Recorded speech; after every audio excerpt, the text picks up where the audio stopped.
Hello, YouTube. Welcome to a very special edition, an international break special edition of the FPL Pubcast. You are not, you're not like you've not fallen asleep and in a coma. We are streaming in the morning, and here joining us for this international break special edition is Joe from Fantasy Football Scout. Joe, thanks so much for joining me. How you doing? Yeah, good. Thanks a lot for having me. Yeah, and enjoying this. We're all in slightly different. Well, two of us in different time zones, so it's quite a bit discombobulating for both of you, I would imagine, because you usually do this at night, and Nick usually records this in the morning or whichever. So it's the morning for me, nighttime for Nick, morning for you as well, Gary. Yeah. I presume. Yeah, it was too early for a drink. Yeah, Pepsi Max is my go-to with in morning streams. But I've never live streamed. I've done a few videos during the day, but I've never live streamed before. So it's a new one for me. So what we're going to do in this one is we've got an absolute legend here in Joe. We're going to do a bit of a general Q&A about Joe's rank history, what his thoughts are on the changes to the game. And then towards the end, we're going to have a look at Joe's Game Week 8 team, what he's planning to do, and a look at the fixtures. So before we start, just a little bit of admin. Yes, so me and Trig will be doing the normal version of the podcast at 6 p.m. tomorrow night. That's Thursday, where we will review the fixtures and go over our teams. So that's tomorrow night at 6 o'clock. And as always, all the profits we get from super chats and ad revenue from these podcast live streams go to charity. Half of it goes to Mind, who obviously do a lot of great work with mental health in the UK, and to Street Child United, who do a lot of great work with homeless children around the world. So I put up a couple of images here, Joe, and oh yeah, and please like and subscribe and all that stuff. So this was, well, maybe you could tell us what this is, Nick and Joe, this screenshot here. This is me with more hair. That's what that is. I've got slightly less. Yeah, that would be, now I'm assessing where that's taken. That's taken in the house that I'm currently in and moved into it 2018. So I suspect this is maybe 7 years ago. 7 years ago, according to YouTube. Yeah, great. It seems like a lifetime ago, doesn't it? That's such a long time ago. So this I must say, Joe, it was a great honour to be the first. They were the first show. Well, that's it. We always remember our first, and you were the first Meet the Manager on for Fantasy Football Scout here, the series that continues, and the most recent one was Ragabolly, who created Live FPL. That's the second time he's been on. So he was talking about price changes as well, stuff I was learning about. So Meet the Manager, it was sort of more regular, but it's still around, and it still keeps coming back at Fantasy Football Scout whenever we got a manager to interview. But yeah, you were the very first one, because you had a pretty amazing rank history at that time as well. I mean, what was it? Yeah, this is 2010 to 2012. Period, or 2014-15 period, you had like rank 434, 776, 35th, 592. I mean, it's pretty stellar. And a lot of people say, oh, only 10 people were playing back then. But, it was still hard to get into that sort of that level. I mean, I only made the top 1,000 once around that time. But 3 million, I think, by the end of it at that time. So quite a lot of people. And I think in those days you had to be keen to actually find out about the game, didn't you? So yeah. It was still, we didn't have by coincidence, speaking to Ragabolly with Live FPL, we didn't have that level of detail. So when we had our team and and our players scored or didn't score or got clean sheets or didn't, we got like an overall, it helped our overall rank or decimated it. But we didn't sort of know how, because we understood, we could see like ownership on the site, but we didn't have a concept of sort of effective ownership, which is, adding the captaincy to that. And we also didn't have a concept of ownership around our own ranks. So you could be, 100,000 in the world, and that'd be completely different to the top 10K or the top million. And I mean, even at the moment, I'm 1.4 million in the rankings at the moment. And that's completely different to whoever's in the top 10K, and completely different if you're like 5-6 million in the rankings. But we had no concept of that then. But we were sort of going into our lack of understanding about how we were playing the game was very different then. But the basics are the same. We looked at underlying stats. And if your player scored and assisted or kept clean sheets, you got points. We're going to talk to you a bit about that, I think, aren't we? With whether you still use the same methods and everything. But that was my first ever appearance on YouTube at Meet the Manager, and I was so nervous, and I ended up having a few drinks. And I look at it now, and it makes me cringe looking at that interview a little bit. But so lag and everything as well, and. I hardly recognise you because you haven't got your baseball cap on. I was like, who's this handsome fellow here?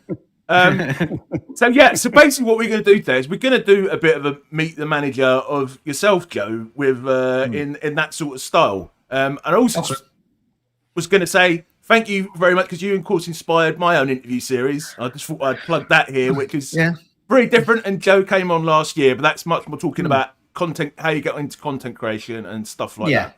That was nearly a year ago now, Joe, but that was very much inspired by the Meet the Manager series. So as you do in the Meet the Manager series, Joe, I've got your incredible rank history up here. So I'll just say for anyone who's watching, 5 top 5K finishes. I think there's probably a good 3 or 4 more in the top 10. Go on, Yeah, it's eight top 10K. And I've got 2 outside the top 100K. Yep. So, but it all depends on it, because it depends on ownership or something. So I got my worst ever finish last season, 111K. 112. Yeah, 112K there. But in terms of actual percentage, it was actually quite good. It was well within the top 1%. So I'm in the top 1% club. So I've had other seasons where maybe I've got like maybe 80,000 or something. That would have been a much sort of worse percentage finish in the overall rankings. But so I've been quite consistent in getting in the sort of in and around the top 100K, in and around the top 50K.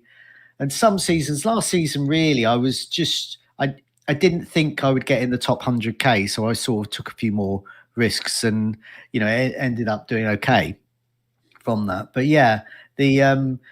I think my last, so 2022, 23 was top 10,000, which was good.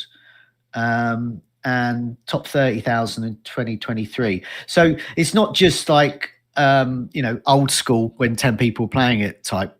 I was quite pleased with those 2. So I don't, I'd like to sort of finish anywhere around the top 100K would do me, really. It's incredible, your consistency. I don't think I've seen a manager quite as consistent as you. I mean, when Gary showed me these the other night, I knew you had a really good rank history, but I didn't think it was quite this special with just not one single really bad season there, is there? No, I mean, your best season's probably 2017, 2018, isn't it?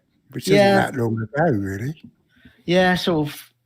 It's not. I mean, I guess what it is I don't take too many risks, and I don't sort of tilt a bit. I don't really take many hits. So if I have a really bad game week, best thing I can do the week after is just nothing. It's just leave it. And the season, I think the season I learned from that was the 2016 one where I was 82,000, which at the time was quite a leap down the rankings. So that was on the back of 1, 2, 3, 4, 5, 6 top 10K finishes. So suddenly it was like, but that season I did tilt a bit, and I did do things where I tried to sort of spend transfers and hits and get differentials, and I went a bit too far. And I guess in percentage terms, that may have been my worst season. It looks like it, doesn't it? That one, because the ownership was the players were quite low. But yeah, so I tend to avoid that now, and that obviously does help. But who knows? I mean, it's different this season because there's more points available, and there's more points available with luck involved because there's more chips. So there's certain things you can plan a little bit around it. But we've got double the amount of chips. So if you look at, I mean, it looks like the average really. So triple captaincy, a good triple captaincy so far has been 16 points. So you triple captain Haaland when you got 16 points. So you get another 16. Most bench boosters I've seen have been somewhere around 10 to 20 points. So let's say sort of 12, 13, 14 has been an average there. A free hit, we don't know about because most players haven't really used it yet because they haven't needed to. And wildcards are really hard to judge. I know Greyhead in the Great and the Good articles he does for Fantasy Football Scout sort of measures it of what people have got on the bench. But that's irrelevant because with the bench boost, it looks at what's on the bench, but that's sort of irrelevant with a bench boost because some people do those stupid things where they put like Salah on the bench and stuff like that during a bench boost. So it's impossible to measure. And similarly with a wild card, he would do something saying, "Oh, that made you 12 points that week," but the wild card could be an absolute disaster thereon, or it could be a disaster the first week afterwards, and then be absolutely amazing for the next 3 months. You just can't. It's really hard to tell with that. But nevertheless, the point is, it's very different this season because we've got a lot of extra points and a lot of extra points based on single game weeks, not double game weeks. So we've got those chips there. Are you expecting it to be more difficult this season for yourself and the rest of us? Well, I think it'll be unknowns. I think it adds more unknowns. So it ups the element of luck, but at the same time, I do think that there isn't too much about luck. It's more how you sort of make that luck, really. So obviously, triple captaining Haaland when he was at home to Burnley I wouldn't say is luck. That's just the skill of picking the best fixture for Haaland. And it's sort of, there's a strategy around it as well. Say, for example, bench boost. So I've got a bench boost coming up at some point, which is probably not this week, as we might come to because of injuries. But those that perhaps used it in game week 1, I think is quite perhaps a shrewd move. They've got it out of the way. They've given themselves an early lift and they don't have to worry about it anymore. And I think perhaps in future seasons, I might do that. So we're all learning with the strategy of it. And that's why this season has been good. I've always advocated to have this, by the way. And so I hope Mark maybe listened to it. I remember on old Scoutcast, I've always said, if you're going to do chips, have all the chips until Christmas, and then after Christmas, the next lot of chips. Because everything's really the same with double game weeks. But the first half of the season, it's a free-for-all. Everyone's used, so people have used different chips at different times. They're wild carding at different times. I think that's really good. So, but the point about the chip use is that some people say, and particularly you get this with content creators, content creators doing so badly, says man who doesn't, and I say man because it's always men, says man who doesn't actually give his rank and you'll never see him again if he has a bad game week. So you can ignore that. But nevertheless, an extra 10 points for using a chip, an extra 12 points for using a chip, suddenly that rank's looking much better. So how are we going to finish? I don't know.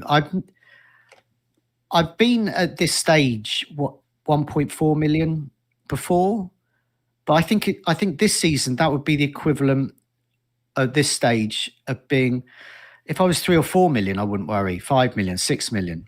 I don't think I would worry about it. I don't think rank means that much at the moment. And a lot of those, and the chip use amongst the top 10K is really high. And I don't know whether I think there is something on Live FPL actually that says how long they've been playing. So I'm interested in people like Nick's team, like people who've been playing a long time, who know what they're doing. I'm not interested in Johnny Anonymous, who's in the top 10K and this is his first season. and he's just used all his chips already. I'm not interested in that player. Have you used many chips then yet, Joe? I used triple captain on Haaland, and I wildcarded game week 7.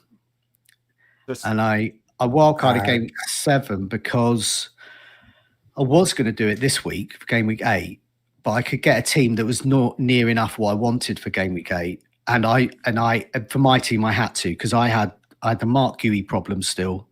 I had Tosin, who was injured. I had Dewsbury Hall, who was suspended. I had 3 or 4 others. I had no Arsenal. I mean, I just had an absolutely diabolical team for game week 7 and beyond. So I just thought I'd bring it forward. So yeah, I've used those 2 and bench boost soon, hopefully. I was going to ask, like, obviously you mentioned we've got live FPL, so many more tools now. Do you think it's becoming, I mean, just ignoring the chips from this season, but just generally over the last few years, do you think it's becoming harder to grind out those top 100k ranks? No, I don't know this season. It's an unknown, as I said, with the chips. I don't know. I don't think we can go with rank at the moment until we get to it. But I think the season managers would do better the second half of the season because of all the chips, the double game weeks. They're used to that. They're used to using double, managing it then. I think also we're used to using those chips anyway. So using them in a single game week, whilst different, we know what we're doing with it. We know what a bench boost sort of players we want for a bench boost, that kind of thing. We know the sort of weeks to free hit and we can plan for it. So it might be, I mean, I haven't personally looked at a free hit planning yet, and I might do soon, towards for the last sort of 10 game weeks before Christmas, is to look at my team and look at a week where it's absolutely horrible, but it's just a one-off week and I'm a bit better the week after. And that could be a great week for my team. So free hit is very, I don't know, you tend to get some things on social media and content where like, this is the best week to do this chip. This is the best. But it really, I mean, free hit especially is so team dependent. Yeah. I'm saving mine just in case I might need it. Exactly. Exactly. That's probably the best way of using it, because we just don't know. And there will be a week like I had in game week 7 where I've suddenly found myself with like suspended players and injured players, and it just seems right. And I think the bench boost, I think you still having that is actually quite important because I think we've underestimated it. I know it's only a single game week, but I was thinking when I played it 8 or 10 would be good, but now I'm thinking like 12, 14 because of those DEFCON points that you can get using your bench boost. I haven't really seen a terrible bench boost yet this season. No, everybody's doing well. They're usually around, I've seen, I mean, even the worst ones are still pretty good. They're like 10 points, 9, 10 points. Because I think, I mean, so for example, my bench boost for game week 8 would have been something like Dubravka. So once again, he's against Leeds. He got Roden, who's against Burnley. So 0-0 will be great. Lyle Foster for Burnley. So basically just say any cheap striker who could get anything. Who could get an assist or something. And then I've got, an actual injured player, Alderete. But he could be, whatever, a Sunderland, 4 million Sunderland defender. Once again, even if he doesn't keep a clean sheet, could be getting 4 points. So then you're looking at like sort of 16 points and they haven't done anything. No one scored or anything.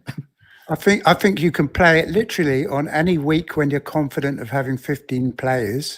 You can play it. Because even if they've got tough fixtures like Anderson at Arsenal or something, you've got 3 or 4 points there and they add up real good. Yeah, definitely. And I mean, you can't rely on, I mean, that's why I've got like a player like Jayden Anthony. He's quite good because he can score against anyone. So whilst I prefer him again in an easy side for a team for an easy fixture for Burnley, he scored against, was it Man City, didn't he? So, that he can score against anyone. And perfect player for the bench. Burnley have a top fixture. I bought Stacking in game week 4. Got him for my bench boost. Ended up getting 30 points on my bench boost. Nice. Honestly, I would have been happy with 12 or 13, like you said. But Gary as well did a really good bench boost, and I think you can. I think, I mean, so I've got players like Van der Ven, for example. He could get a 15-pointer just like that because of the way Frank plays, getting Romero and him up for set plays, and set plays are so important this season. So I think, or they could all fail, but even a failure, even just turning up, is 8 or 9 points, and I'll take that as long as I can get the bench boost out of the way. That's the hardest part now, just getting them all to turn up, because you can never tell if there's going to be a late injury or something. So you just have to cross your fingers and hope for the best, I think. Yeah.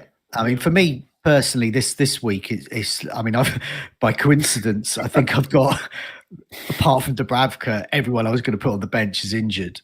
It could transpire that maybe one of them is, in which case I can just make an easy transfer and maybe just use it game week 8. But if they're all injured, then I won't. Yeah, Srinjoy, sorry if I've mispronounced your name, mate, is saying something that I wanted to ask you about, Joe, about he's saying that one of the reasons it's more difficult now is because of people following algorithms. Obviously, the first real algorithm was the Rate My Team tool on Fantasy Football Scout, but now, of course, we've got Review, and then this season, Solio. I was just wondering your thoughts on how they're affecting the game. And of course, we've got some sort of AI coming into FPL itself this year. We don't actually know exactly what it is yet, do we? No, I mean, well, I don't know. I think it's overplayed in some regards, because I think a lot of us, the fact that we're involved in doing content, and even if we weren't, we'd be watching things like this. The fact that we're really engaged. And so the fact that you even know about Solio and Rate My Team and all of these tools, but your average player ain't got a clue about that. And they don't care. I mean, to be honest, I've looked at Solio. I got confused. I'm not going to look at it. Because, it's something that's sort of, it's not overly user-friendly. I mean, I just picked that, to be unfair to that.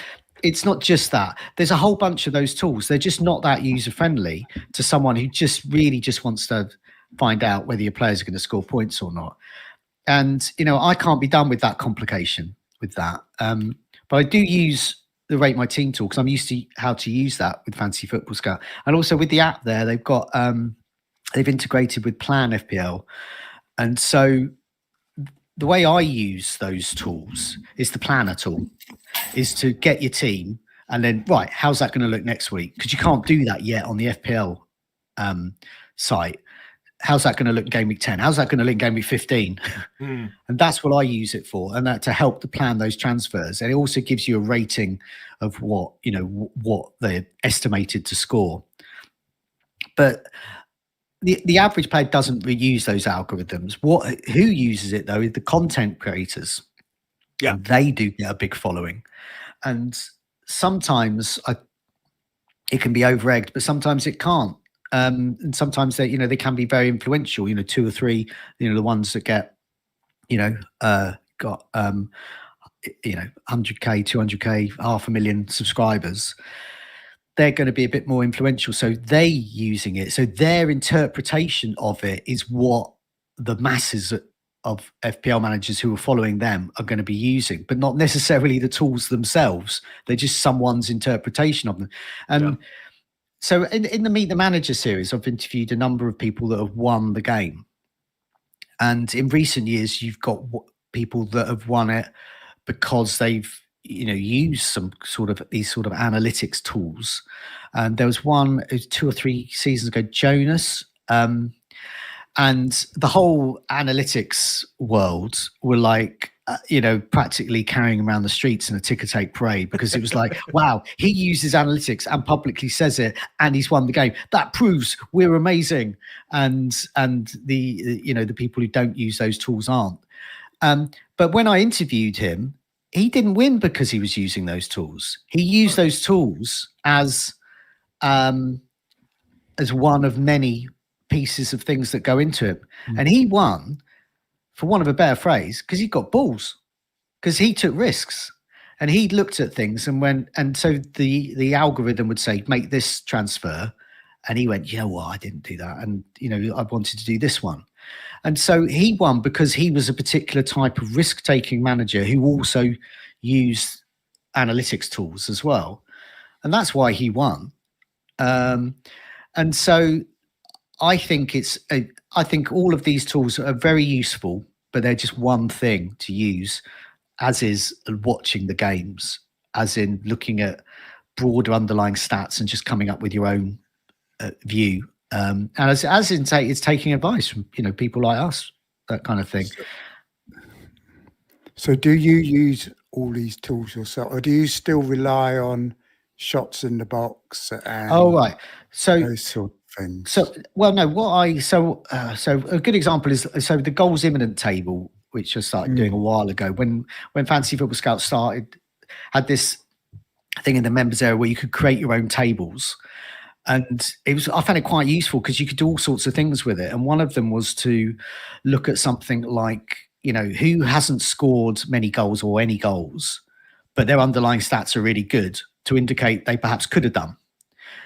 And initially that was sort of shots in the box, shots on target, those types of things.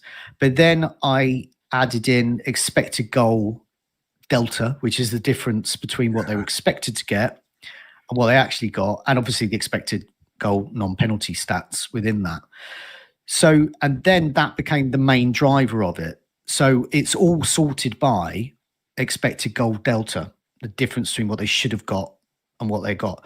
So it's driven by expected stats. But I've kept in shots in the box, the old school metrics, just as an indicator, because you can have expected goal delta and the quality of the shots, but you want to, if you haven't seen all of those goals or all of those shots, you want to know what that's about. So you might get a Coutinho in the old days who would always shoot from outside the box, but they could have all been on target and they could have all been amazing, and they could have had but you want to know what what those shots are about. Are they close range? So, for example, a player like Mateta, he's only got one goal in his last 4. So he's on the goals imminent table. Bit of a spoiler for this week's goals imminent table podcast I'm doing with Mark at Fantasy Football Scout. But it's interesting looking at his stats. So his expected goal delta is 1.84. So he should have got another goal. So he should be on 2 goals, not 1. So that's promising for his owners immediately. And then you've got these other metrics there. So shots 11, 10 inside the box. Great. So you can have an understanding of that player, what he's doing. He's shooting he's doing what a striker should be doing. And 7 on target out of those 10 shots inside the box is pretty good as well. So that says to me, he's a really accurate striker. He should be scoring more. And so these are good. So that's a good way of looking at it. So I still use those and still talk about those every week on Fantasy Football. Is it a lot more accurate now you've added in expected stats? Yeah. One of the reasons I added it in, not just because it was there, I think it was back in when Ibrahimovic was at Manchester United. And do you remember? I don't know if you remember back then, but I think it was something like game week 4 to 11. This is going back a bit. He just was not scoring. And for a player like Ibrahimovic, or the Ronaldos, Messi's, Harry Kane, these absolutely stellar strikers, when they go in like 8 games, 7-8 games without scoring, it's really hard to pin down. And it's so much so that he was sort of starting to slip off the table. But then when I sort of looked at XG points, they were of a good quality. He was just up against some really good goalkeepers, clearly, and defenders. And so that gives it a little bit more. So yeah, ever since then, I've really sort of started using XG for that to sort of drive it. And still with all the tables I use for when I do FPL General show every Monday and things like that, the key ones are expected goal involvement, really. Expected goal involvement, non-penalty. If you're looking at attacking players, that's what you want, really. But I still think it's interesting to look at shots and shots in the box and those things. It gives you the stats, or give a picture of the player then. I still order the tables by that, and because it's nice and simple, isn't it? Yeah. It's easy and simple, and there's not so much noise. And no. See, Mateta, case in point. So, will I get Mateta in? He's a centre forward. Wow, he's shooting a lot. He's shooting from inside the box. He's shooting on target. Okay, to be honest, that's probably all you need to know. Yeah, that's about the level of my stats. but of course, you do need that expected stats because he could be shooting in the box on target a lot, and they're all rubbish. They're all at the goalkeeper. And I remember Harvey Barnes at Leicester was very much like that. And so, once again, the stats tell that story. And when you add in just more and more stats, really. But I think some of those other things like, the other tools that you mentioned, for me personally, they go too far. It's too complicated. That's basically homework. I mean, I describe that as things like, like when you get, I don't know, a Christmas present or something. And it's like, and then you look at it and it's all in different parts and you've got to put the batteries in here. And I just look at that and go, why is someone giving me homework? Give me the finished thing. Yeah, Meccano's different because that's the whole point of it, is to make it. But if it's something that you've got to do stuff with, and that's what I mean, it's just like I look at some of those things and I just think, God, that's just so boring and homework here. It's like, it's meant to be fun.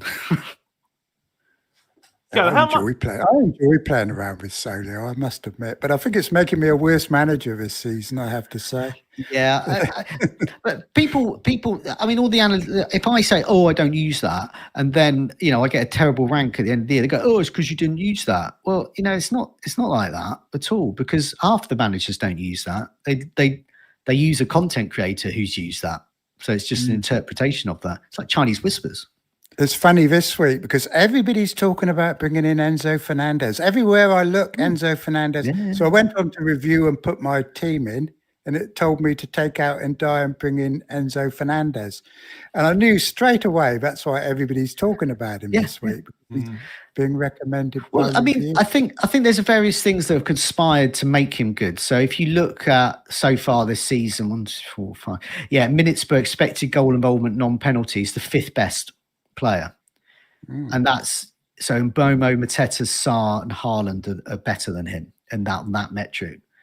But he's creating chances, he's shooting a lot, half of them on target. He's got 5 attacking returns, which is pretty big at this stage. He's quite forward the ball. Palmer's out.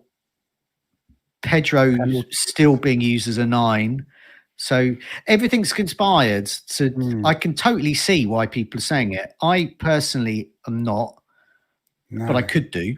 I could get him in. I'm prepared to take him on. I honestly believe that Maresca likes to, in the easier matches, he'd much rather have João Pedro in the number 10 position. And I think we might see Gui integrated into the team a bit more now. Even Estevao is a 10. And Pedro's failing as a number 9, and against teams like Liverpool, he doesn't mind. You put him up there, but against weaker teams, he's going to want Pedro in the 10. I think you would imagine so. Yeah, I mean, I know as a Brighton fan, Pedro is like much better in the number 10 because he. I don't know if he does this. You watch more Chelsea games than me, but at Brighton, what he used to do is he used to sort of loiter around the sort of left-hand side of the penalty box and do something annoying that would win him a penalty. And that's what he did. That was his, but he was so good at that. And he must be such an annoying player to play against, which is great when he's in your team. And that's what he would sort of do. And so you would look at him and you go, oh, he's barely touched the ball. What's he doing? And then he would just suddenly dart in. He would, like, I don't know, give a defender a look and then just like dart past them. And score or win a penalty. And so that's what he's good at, but he's not so good at sort of being that sort of centre forward, I don't think. He's more sort of loitering in and around the penalty box somewhere. He looks a bit lost as a number 9, doesn't he? Well, that's it. And to be honest, that's his play, though. He looks lost. And then he'll just suddenly do something. But it's when he doesn't suddenly do something, that's when people question him. I think he's a good. I say he's not in my team. I haven't got any Chelsea, to be honest, because I just don't. Even though the fixtures are quite good, I'm just not sure the players. I'm not sure. Like you just already mentioned, the differences the manager can make. So I don't know which one's doing it. I think Caicedo and João Pedro. I think Sanchez. If I was to get a Chelsea player, it'll be Fernandes. And with my team at the moment, I've structured it so I've got a couple of cash cows, so I can always dip down to Enzo Fernandez. I didn't want to lock I'm not locked out of him, but I don't have a desperate need to get him in. You don't prefer Caicedo? No, because it's not really sustainable, him scoring. And a lot of his points are from that. Yeah, I think he's good for getting DEFCON points, but there's other midfielders who are getting DEFCON points. I mean, Cullen at Burnley. Not as many as Caicedo, probably. No, he'll get a few, but for his price, you would expect him to. And I also like to have a mixture of players in my team. So, some DEFCON ones, but some just like out goal scorers. So I've got Minte in my team, not just because I'm biased and Brighton fan, just because he's exciting. He's a good attacking player. He's not going to get, actually he has got DEFCON once, but he's not going to get DEFCON every week. But I want a mixture of that. I don't just want that DEFCON. I think DEFCON is a good thing, but I hope they tweak it next season, because I think 10 points for a defender is too low, because it's quite easy for good defenders to get there. And I think if they upped it to 12, I think that would be good. And I think if they reduced and then perhaps even up the midfielder one, so it was even rarer, but all kept that at 12, just had it blanket at 12. We were saying it should have been. Then everyone's midfields are going to just look really boring. And not just that they're similar, they'll just look boring because they'll just be full of like Casados and, where are the Mintes? You want to give the advantage to those that score the goals. Got a question from FPL Nightmare, one of our kind of regulars, Joe. How would you approach subs this season? Rotation options or set and forget subs? And if set and forget, is it better to have a player who could have a big haul or a steady Eddie? Okay, so last season I did something different. Usually what I do is I'd get the cheapest bench I can, all playing, and you can do that better this season because of defensive contributions. So that's what I would do, and have the first sub as who was a good first sub I had? Well, Souček for West Ham. Remember when he kept scoring every week? Yeah. I had an injury or something, so I had to play Souček every week. And everyone else was going, Souček's points on my bench. But for me, I was like, well, luckily my team's so rubbish that I'm getting his points every week. And that sort of player I've traditionally gone for. Last season, I did it a little bit different. I invested a little bit more on my bench. And as a result, I got some absolutely humongous bench scores that weren't on a bench boost. So I remember one week, I had this ridiculous, like you were saying, you got 30 on a bench boost. And I got something way more than that. It's like 36, 37 on a non-bench boost. And because I had Houston at Bournemouth, scored clean sheet against Manchester United. I got another defender, got about 11 points. My goalkeeper saved a penalty. I mean, it was just ridiculous. But the thing is, having that sort of, spending that little bit more, I would get bench boost. So I would use last season. I would use sort of, my third striker and my fifth midfielder. I would move around, or maybe even a fourth defender and move. And I would play them by fixtures, like FPL Nightmare was saying, that way. This season, I don't think you need to do that, because it's a little bit of a headache. It's a little bit more management required. And this season, you've got Rodon, Alderete, who might be injured, but you've got those sorts of players. Hartman at Burnley. You've got these players that you talked about earlier. You're getting 4 points just for turning up, maybe getting an assist. So you can go really cheap, and you can play them. So I played Rodon loads of times this season. Like, I've just put him in. So you can have this really cheap bench, But if you want, you can also play them instead of another player, which is really handy when you're getting an injury. It's going to be really handy from now until Christmas because suspensions. So we've already seen Dewsbury Hall getting suspended for the accumulation of 5 yellows. That suspension tightrope is when you start looking at that bit more, and you'll start to get more. And you know, it could be a player that you maybe don't want to transfer out. Bring on Rodon. Perfect player. You sort of touched on this earlier. Sorry, Trig, were you going to say something? No, just that it's you can save transfers this season, I think, because you can just play a bench player instead. Sorry, Joe. What I was going to ask is, you have one of my quite a few quotes that I could attribute to you, Joe, but one of my favourite ones that I think this is yours, is I've written it down: team value vanity, points sanity. And I think you touched on it a little bit earlier on.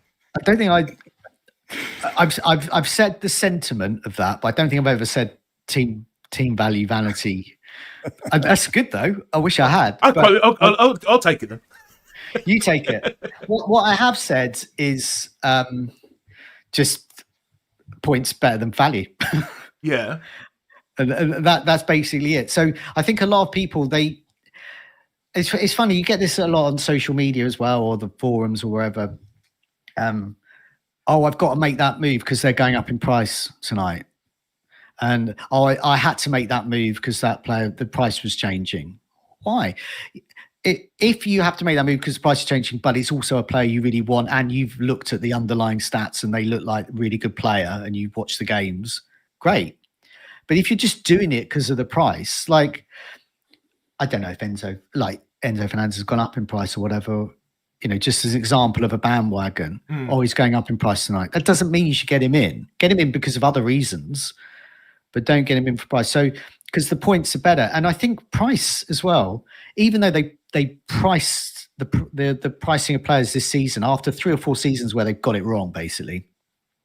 They priced them really well this season, very competitively.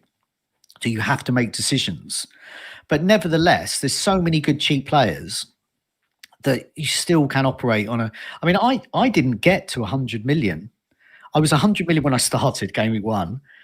And I had so many price falls that I was hovering about sort of a 99.5 right up until I wildcarded, really. So I think I'm only on 100 and I'm on 109. Ooh, it's quite a lot for me. But there's other people on like 102 million. When I say 109, sorry, 100.9.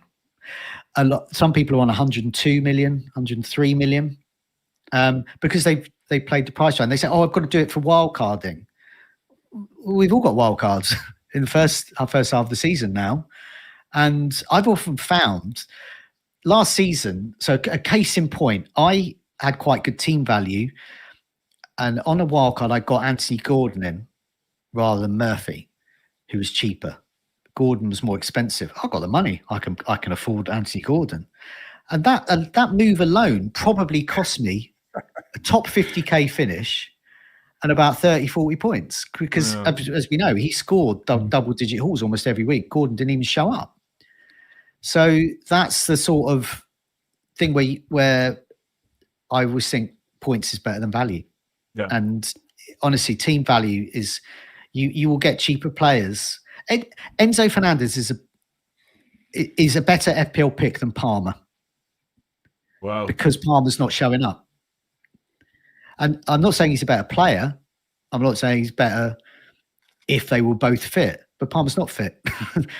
So Enzo Fernandez, and then you suddenly save 4 or 5 million. So I think points is better than value, basically. I always used to take quite a big interest in team value. I remember some seasons I had like 107 million by Christmas and all those sort of that's huge, values. But this season it's like I've given up even worrying about it because it's almost impossible to make any money even if you want to this year. And with the DEFCONs, like Joe says, there are so many cheaper options everywhere you look. But I don't think team value is that important. the gap in points between someone like Saka and Eze, and I think is narrowed this season. Apart from Haaland, who's been absolutely ridiculous, but everybody else, there's always an alternative, isn't there? When they go, so when you're looking at sort of the pricing as well, you really, there's a sense with it as well that it sort of drives the game, that people look at pricing and somehow it's a sort of a conspiracy or whatever, the FPL towers are doing something, and it's not really. But there's also a sense that it's really important to a lot of people as well.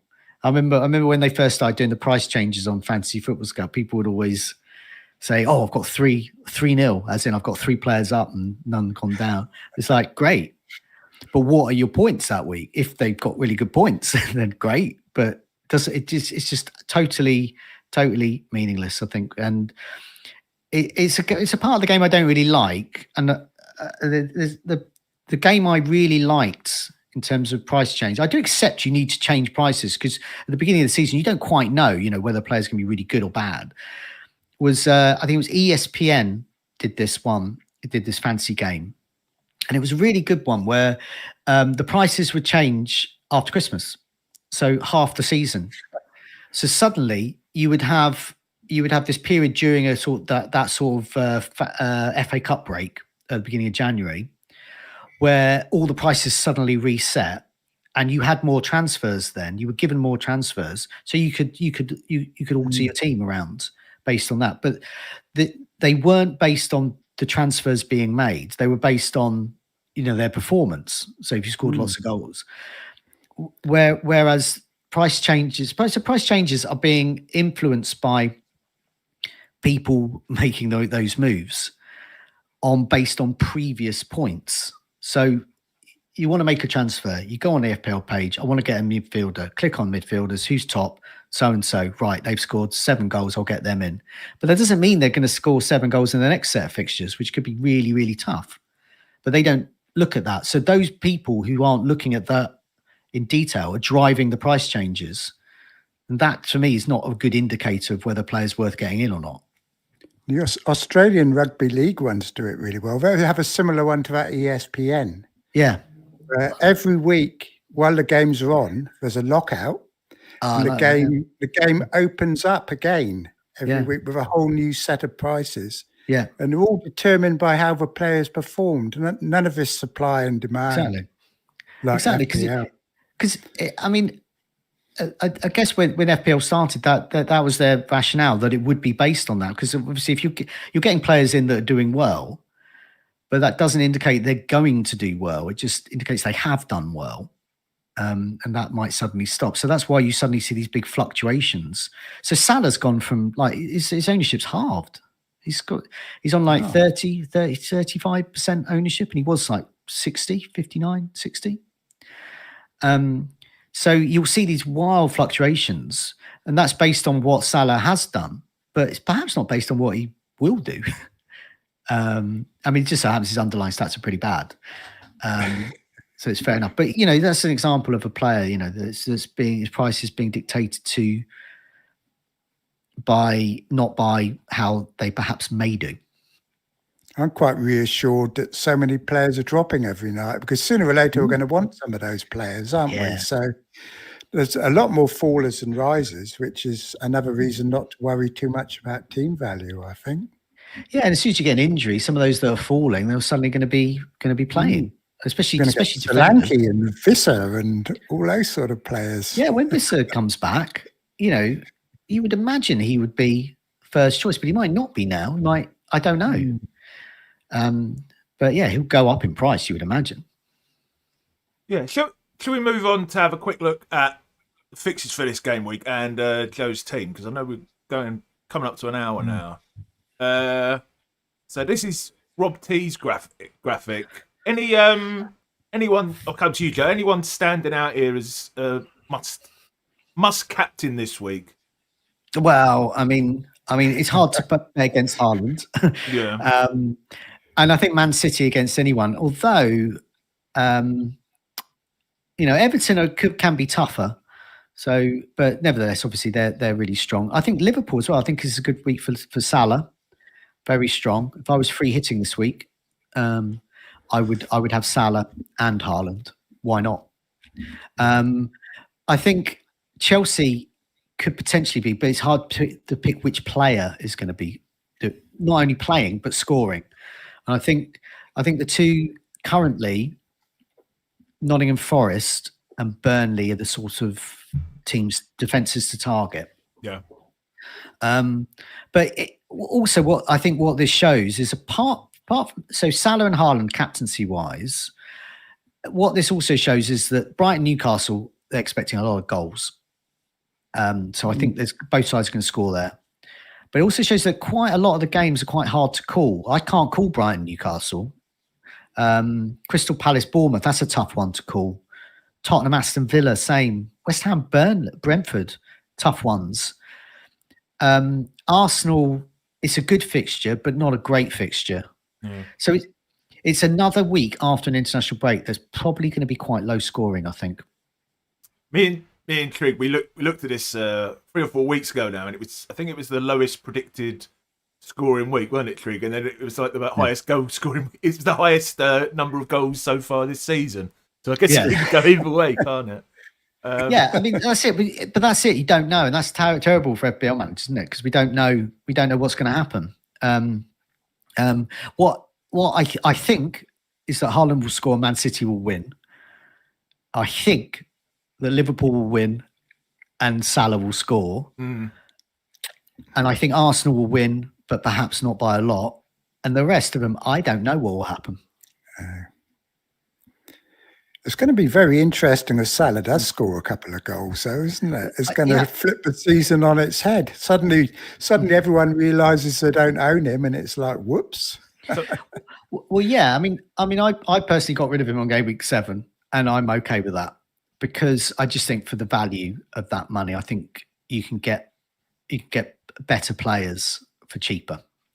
But that doesn't negate the fact that he was scored. And that goes back to the price changes thing. So what will happen then? He scores. All he has to do is get a penalty, an assist, and another goal. That's completely feasible at home to Manchester United. That's a huge score. Anyone who captained him. And then you'll see them all over social media. Suddenly, Salah is going to be like transfer in. Going to be on loads of wild cards for game week 9, that kind of thing. But that's being driven by just that one-off thing. But it may be that for the next game away to Brentford, he's then hugging the touchline again, and he's not the one. Maybe then against Aston Villa. Aston Villa's defence is a bit better then.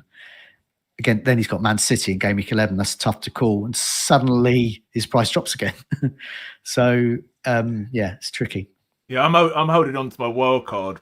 Till, everyone was saying at the start of the season, game week 13, game week 13, game week 13. And I'm sort of holding out for them, but I'm like, which Liverpool players am I actually going to want in if I can hold out for them? Do you know what I mean? Well, I think talk about free hits. Okay, so Liverpool play Sunderland at home in game week 14, and Man City have Fulham away. It's okay, but Man City have Sunderland at home game week 15, and Liverpool have Leeds away. So I may have no Liverpool by then, and I may still have I will have Haaland. But I look at that and think, right, that's a good free hit week. I'm just going to load up on Liverpool, who I don't particularly want long term, and I'll load up on more Man City players. So suddenly you've got 6 players in your team filled that you perhaps ordinarily wouldn't have like going forwards. And then Salah's buggering off to Africa for the AFCON competition, game week 16, 17 anyway. So you don't want him long term round then. So free hit. That's when I've sort of thought about it a bit for them. Yeah. All right, let's have a look at your team, Joe, for game week. And you when we were messaging before, and you said I'm 99% sure I'm going to bench boost, but I'm guessing that's probably that was before everyone got injured. Yeah. Can I just read through it, Joe, for anyone listening? Perth away to Brighton, Gabriel away to Fulham, Alderete at home to Fulham, obviously is now out. Senesi away to Crystal Palace, Anthony at home to Burnley, Saka away to Fulham, Fernandes away to Liverpool, Minter at home to Newcastle, Semenyo away to Crystal Palace, Haaland captain at home to Everton, and then Gyökeres away to Fulham with Dubravka, Van de Ven, Foster, and Rodon on the bench. So, sorry, Joe. Yeah, so obviously I was going to bench boost with this. So I was being realistic and in what Rate My Team tool said were like my lowest scoring players. But so this is what I was looking at. Dubravka at home to Leeds. If you don't keep clean sheet, you're going to get save points, you would imagine. Van de Ven, you never know, could get anything. Foster is playing up front for Burnley every week, and he's at home to Leeds, and then Rodon is against him. So there's going to be something's got to give there. Either Rodon's going to get loads of defensive contributions, or he could keep a clean sheet, or he could score, which he has done against some weaker teams. But obviously, now looking at that, Alderete, he's got a muscle injury. I think he's going to be out. Lyle Foster's withdrawn from the South African squad, and it was a crunch game for them to get their World Cup qualification. So it wasn't just like a meaningless friendly. So he's gone back injured. We don't know what that is. Anthony picked up a knock on his thigh, I think it was quad at the last game, but that was 2 weeks ago. So you would imagine with a small knock and being integral to Burnley's team, he'll still play. So with that, I'm suddenly looking at quite a good normal team, but it's terrible bench boost. So I would, Van de Ven would come in instead of Alderete, fine. Or Rodon could come in instead, and then Foster would be on the bench if injured. Alderete injured on the bench, and then perhaps Anthony. I don't know if he's still injured. You just done one free transfer. I've just got one free transfer, but what I could do if they say, "Oh, Foster's fine, Anthony's fine," then I've got 0.4 in the bank. I would just do Alderete to Diouf or another Sunderland defender and bench boost it. But if Foster and Alderete are out, then I can't bench boost that. But I'll go into the next week with 2 free transfers. And then you would imagine Foster will be back. He's once again got a good fixture then, as Burnley do, as do Leeds. So it would just be Alderete. Yeah, I think he plays Chelsea, doesn't he? And that week. So, but then, or if that doesn't work out, I could just save it for game week 11, the bench boost. So bench boost is sort of in the back of my mind, but I shouldn't let it sort of dictate everything. I would like to get it out of the way though. Once you have to start making transfers for it, it kind of takes away, because really it's costing you 4 points, isn't it? Like if you think of a transfer as 4 points. Yeah, it hasn't cost me anything so far. So if I make a transfer to get, however, Alderete to Diouf would be my favoured one, because Diouf is good to go in a number of games. He's already got 4 assists. There's rumours that the manager's looking at a 5 back line, so it'll be with wing backs, which you would imagine Diouf would be in the running for. So suddenly he's a very good option, and he's already come down in price, and I can just about afford him. So if it is just Alderete, then I'll go with that, I think. That sounds very good, because Alderete's had his good fixtures now anyway. And he was manager at West Ham. Yeah. He's just there if you just need him, and because of defensive contributions, that means in tough games he's going to get.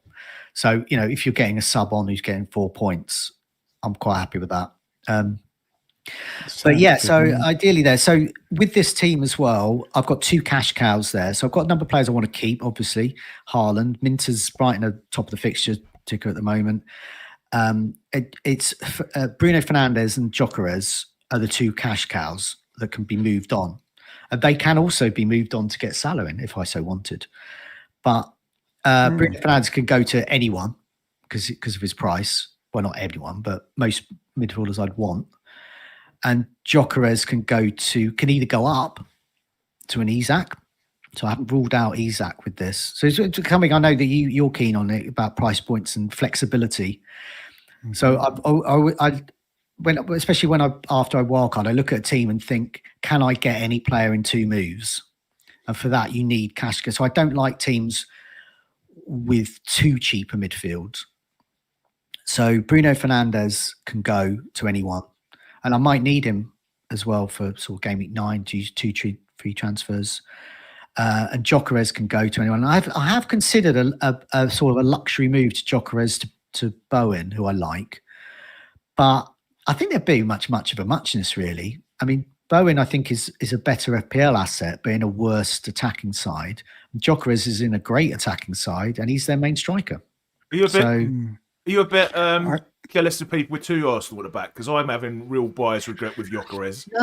No, because, I mean, that's another good thing. Arsenal got so many good assets, and it's really unclear. There's no consensus, really. So, Gabriel, I've seen Timber and Gabriel, but then Timber could get dropped for White for a week. Who knows? But I've seen other teams with Saka and Eze and Gabriel. I think Gabriel and Saka are the 2 ones to have. And then the third one is anyone. So, yeah, Gyökeres out as well would give me flexibility to perhaps go for Eze, because Odegaard's out, so he'll be playing in a more attacking role, a more central role, or Timber. But they're not desperate moves. And I think ultimately, if I don't bench boost this week, I will just save the transfer and going with this, because the week after the international break is quite low scoring anyway. So I think this team is as fine as it is, and it's got a bit of flexibility there. I have the same 2 players. So does Gary, I think. So yeah, but I'm quite happy with Fernandes. Really, yeah, I'm not. Yeah. I'm hoping I can hold on to Gyökeres until after those 2 really easy fixtures. But he's not making it easy, is he? No, I mean, that's it. With those 2 players there, I'm also happy to hold them as well. Because Isaac is more game week 13, isn't he? Yeah, when we might want Isaac. Yeah, exactly. So I'm happy to hold them. I'm happy to dump them. And I always call it the Christian Eriksen role in my team. You remember when Christian Eriksen was a thing for Spurs? He was always about 8 million, 8.5. You'd happy to have him. He'd also be happy to ditch him. Yeah. Because he ticked along nicely with the odd goal and assist. But at the same time, there's always someone better coming along. And so I like to have that sort of player, sort of your flexible friend. I don't even have any Arsenal defenders, full stop. Well, I mean, that's from an ownership point of view. If you add Gabriel, Timber, I mean, no one's going to have like 5 Arsenal defenders and the goalkeeper. But if you add them all together, it's starting to get well over 100% owned. So even just owning one of them is barely a rank move. Unless Gabriel scores, if Gabriel just gets a clean sheet, that could potentially be a rank drop with that alone. And that's something that a live FPL shows us there, because Raya's, in a third of teams, that kind of thing, especially around our own ranks. I think Raya's a terrible pick. I just can't understand why people have got Raya. No bonus points or saves. On my wildcard, I just went straight in with Pope. I couldn't see any alternative. I wanted a goalkeeper because you've got Dubravka this year. You can get a goalkeeper who's just sort of a set and forget. And I think Pope's that guy. You could get Sanchez as well for Chelsea, but I think I prefer Pope.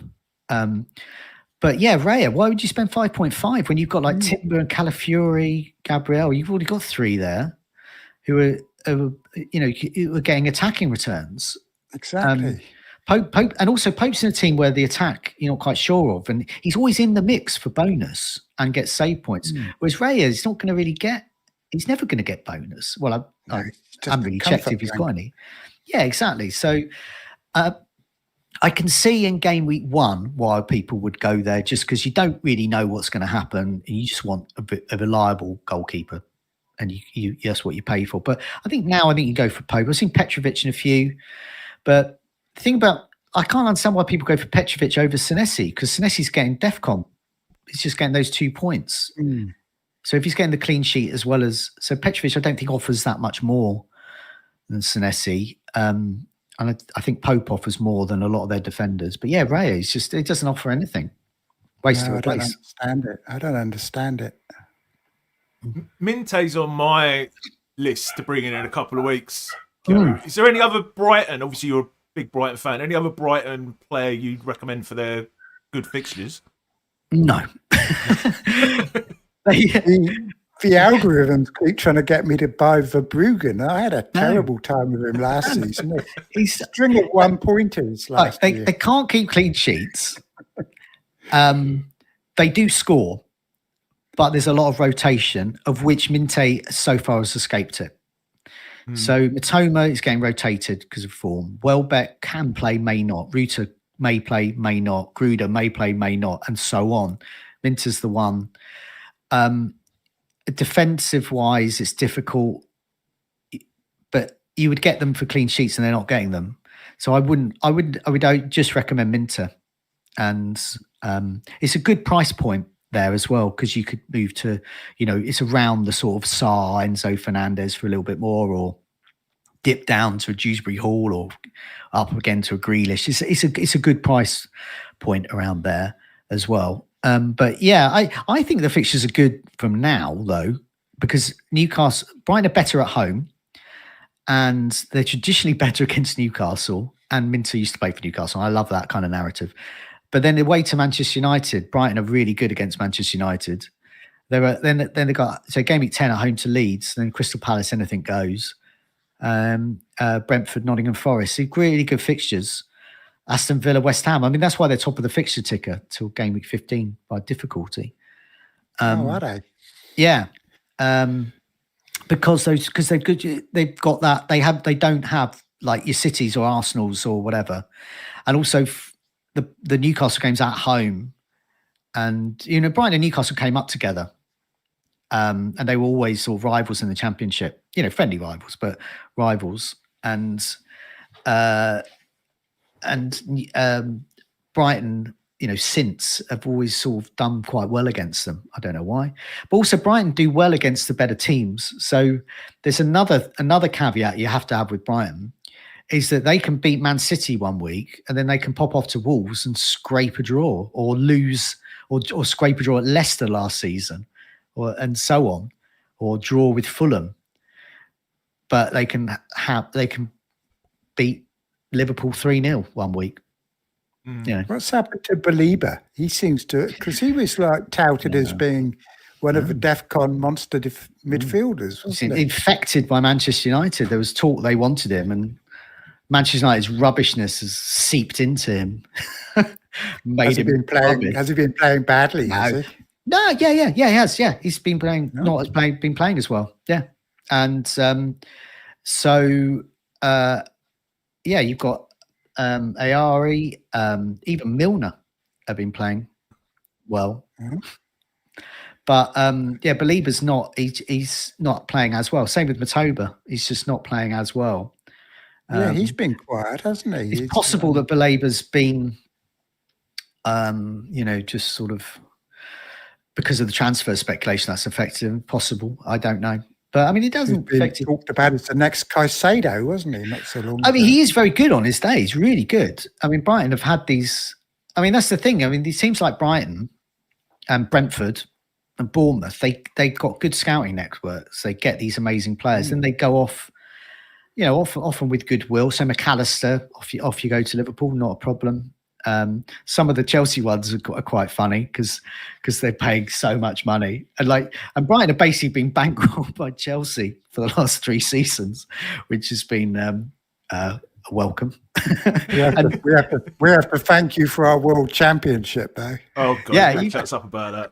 We wouldn't have done it without Cucurella and Caicedo. No, you've done it for all the Brighton players. Yeah, so Cucurella's worked out pretty good. It wasn't initially, but and Caicedo's worked out really well. But you would imagine, really I mean, he's a fantastic player, and Pedro, okay, and obviously Graham Potter didn't work out, and also Graham Potter brought all of Brighton's backroom staff. So they all left. Sanchez, we weren't happy with for a while. Sanchez, you've got, okay. who, as I point out many times, was replaced in the Brighton squad by Jason Steele. And in fact, he was then replaced by. So when Sanchez eventually left, he was the 3rd choice goalkeeper at Brighton. And he's been first choice at Chelsea ever since, which says Chelsea desperately need a better goalkeeper.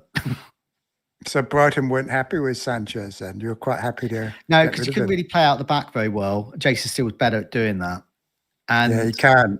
Chelsea have given up trying now. They just kick it out instead. So we've got... I don't think Verbruggen's that great, but he's better. Okay. It's a good shot stopper, though.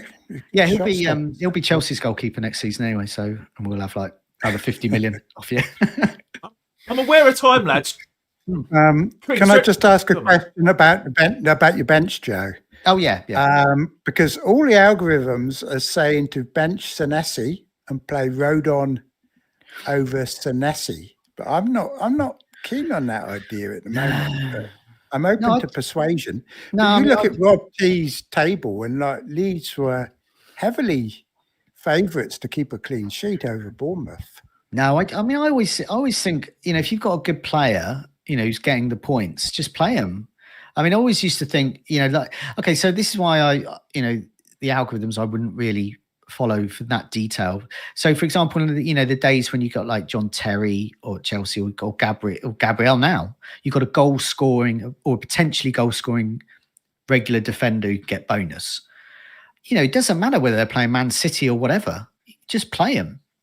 And the amount of times I played an Arsenal defender against Man City or something, and they ended up with a goal or a clean sheet. And I think similar with Senesi, it would not that Bournemouth Crystal Palace game. That could be 0-0. They're both good. That's what worries me about starting with Rodon. But Rodon's been doing well as well, though. I think he's great. The thing with Rodon, if he was at home, I would definitely say yes. But because it's away, and this is a top of the championship side, top of the championship clash against Burnley. For both of them, this is vital that they win. They can't risk. Because by the end of the campaign, they'll be you would imagine they'll be there in and about the relegation spots, maybe avoiding it. So getting that 3 points over the other, it's your classic 6-pointer. So that's what they'll be going for there. So you don't know what's going to happen, but they'll both be. It should on paper be a good match, but nobody gets defensive contribution points playing Burnley apparently, because. No. But I think maybe Rodon will, because it's going to, like you said, it's going to be more intense than normal, and they're quite evenly matched, aren't they? So if Lyle Foster's not playing, I'm not sure who they have up front, but they'll have Anthony. So Anthony's playing. Anthony's he's from Bournemouth originally, but from a winger to this season he's sort of a number 10, and that's why he's scoring all these goals. So they're going to be going for it. So. Both sides will go for it, and Burnley are at home. So he's been superb, Anthony.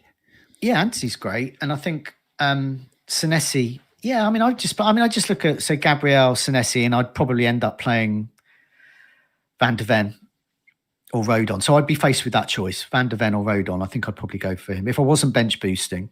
I'd go Gabriel, Van de Ven, Senesi, and I'd look at that and I just think, 3 quite good defenders, with all right fixtures. I know I'm going to pick the wrong one, whichever I pick, so it doesn't really matter what one I choose. No, I'm not too bothered. Because last season I had all these horrendous bench scores. This season I've been doing all right. I've been well under 10, like getting 5 or 6 points on the bench, so I'm okay with that. So it's a bit galling when you get the wrong one with.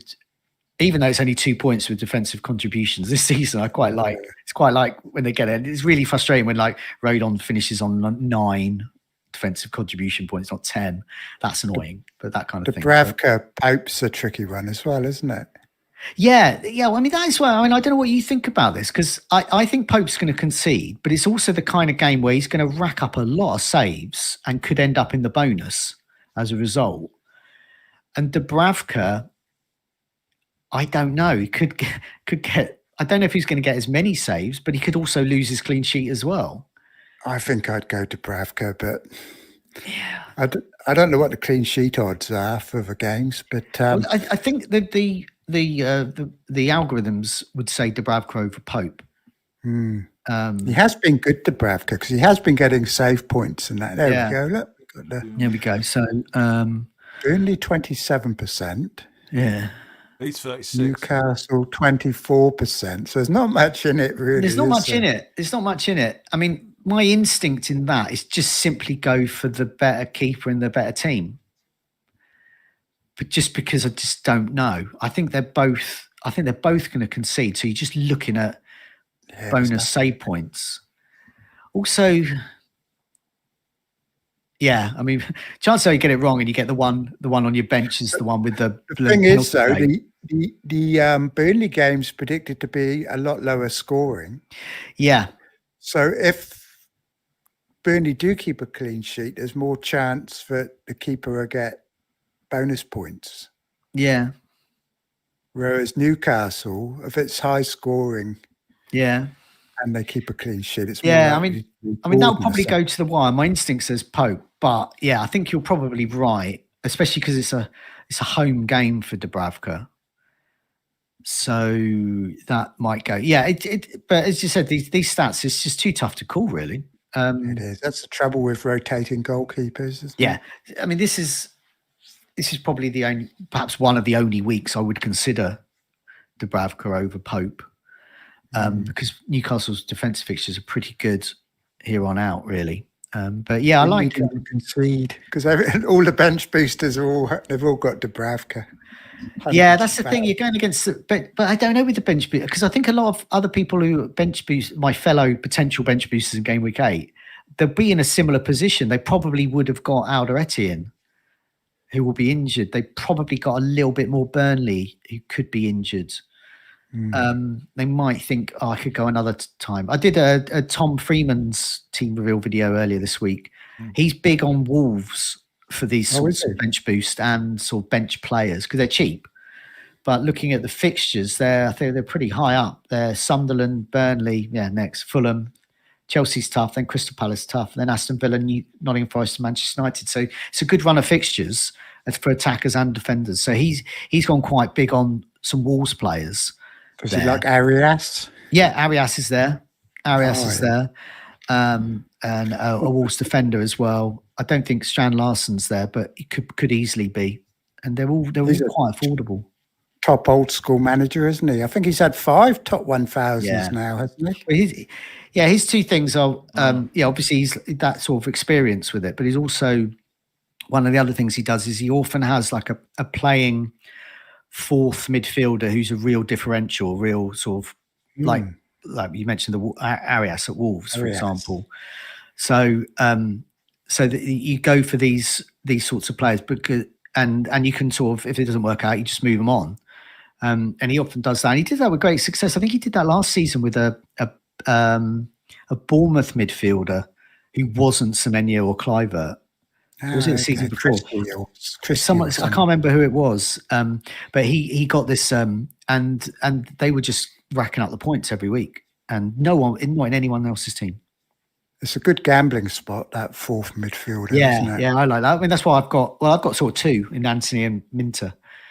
So one of them will probably jip out at some point. But I like to have sort of one of those sort of differentials that I like players that are sort of unfashionable. That people go, oh, why are you getting this player in? And you see it in the comments as well. They love, oh, I can't believe you got Jay Nancy in your team. And then you just reel off the stats to them and they go, oh, never hear. Mark always used to be good at doing that, didn't he? And then he'd come in and get lots of points. yeah, definitely. Do you still have any love? Because quite a bit before we finish, going on about DCL. Any love from either of you for him? Well, he is what he is. I mean,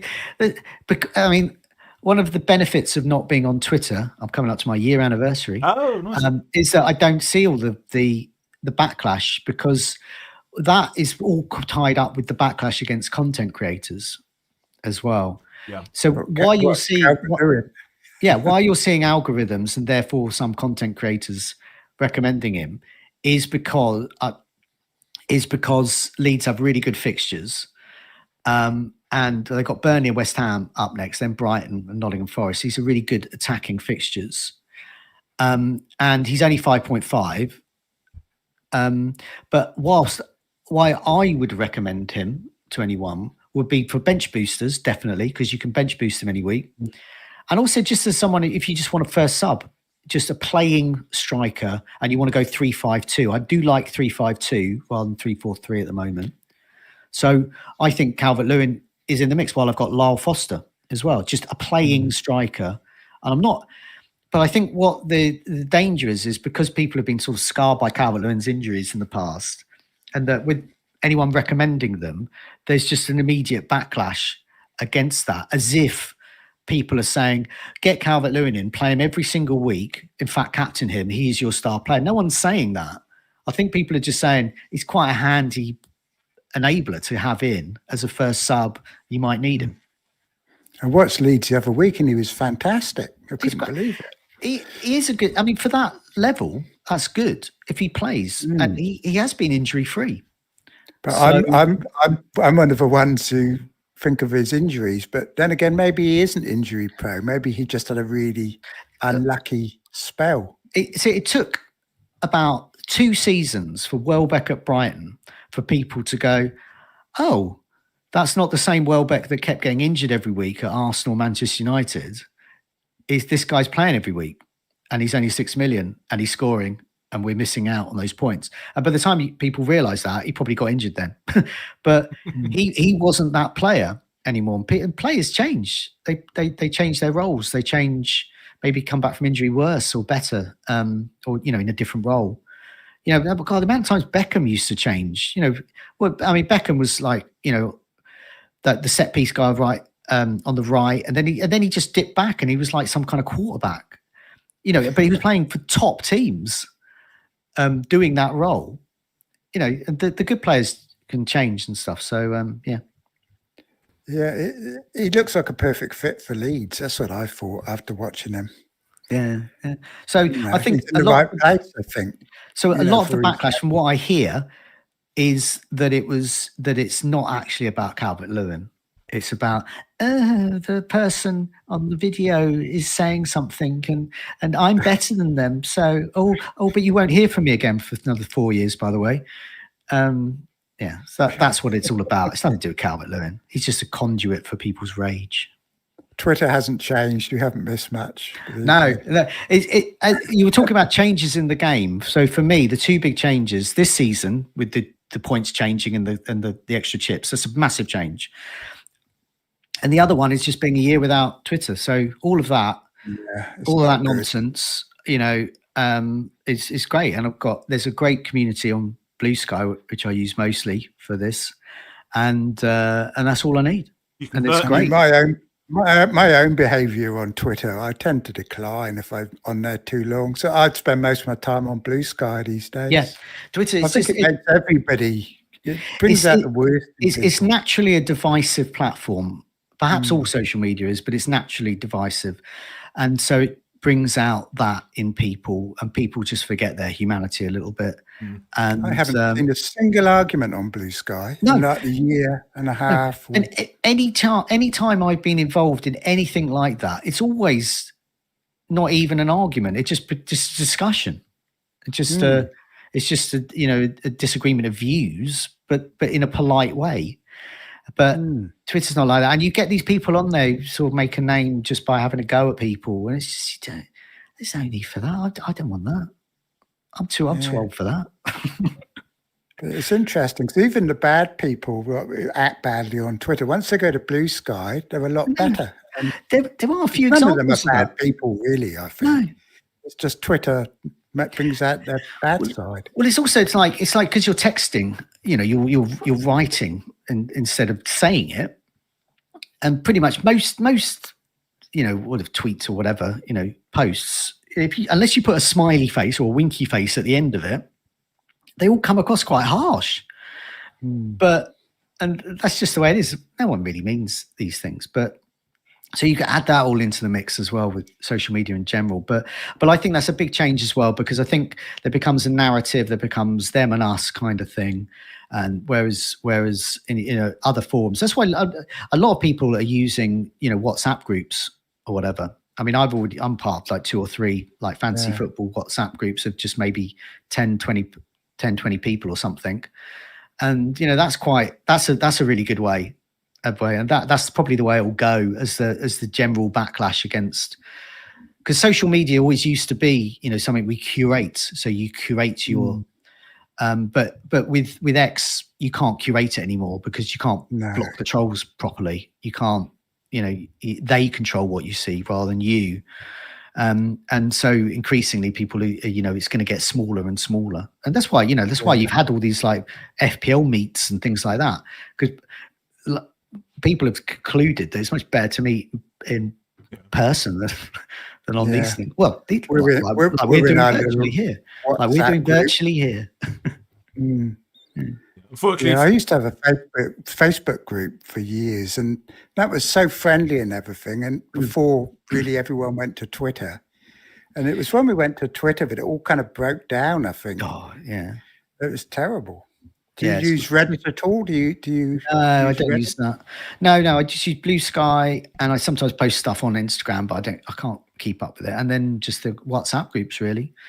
But yeah. Year anniversary coming up, beginning of November. No more Twitter. Oh, very good. You've completely closed your account, and it's FPL's fun. It's meant to be fun, and you go on Twitter, and I came to the conclusion when you leave it, it's like, God, that wasn't fun. Yeah, it's only when you leave, isn't it, that you realise it's not fun. That they've not made it fun. Like, that people will just have a go at me about my score or something, and it's like, what? And it's not healthy. It's not a healthy place. With me, it's not having Semenyo. Yeah. See, on BlueSky, it was a crime not to have him. On BlueSky, not having Semenyo is just funny. Yeah. But on Twitter, that means you should be lynched publicly.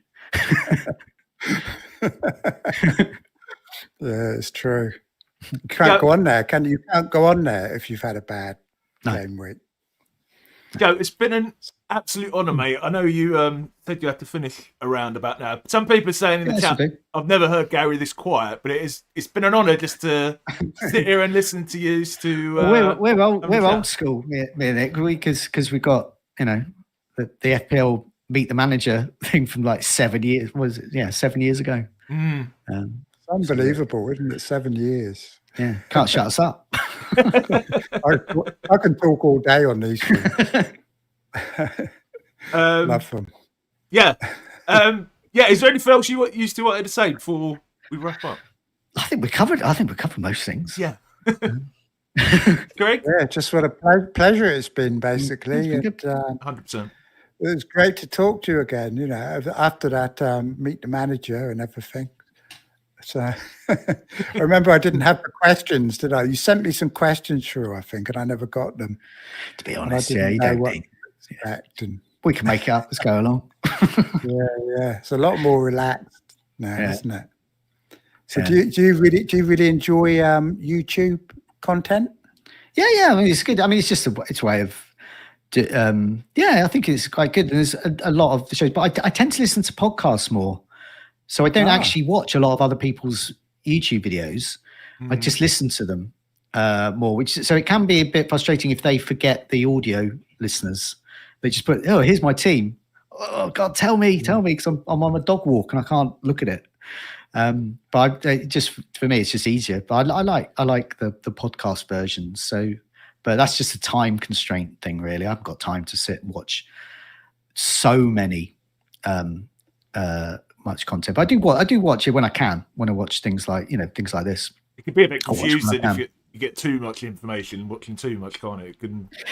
Yeah, and often they say the same things, so often it's more just the personalities that you like rather than what they say. Because if they can say, but often they can say, and if they say different things, different types of teams. So you want a bit of variety there. You want maverick managers and dull managers like me and that kind of thing. You want a lot of difference.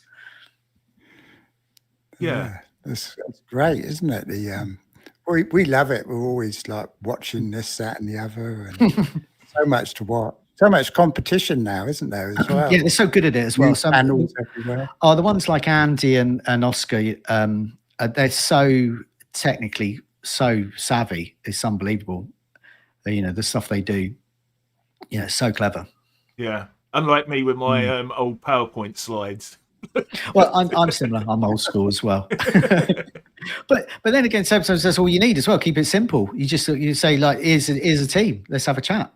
Yeah, that's it. That's what the heart and soul of it, isn't it? Really, at the end of the day. Yeah, it's just some blokes chatting.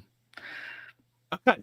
All right. Thank you everyone for watching. Me and Trig will be doing our normal preview stream where we'll have a look at our own teams and a bit more in depth at the fixtures tomorrow at 6:00. There's no show out tonight.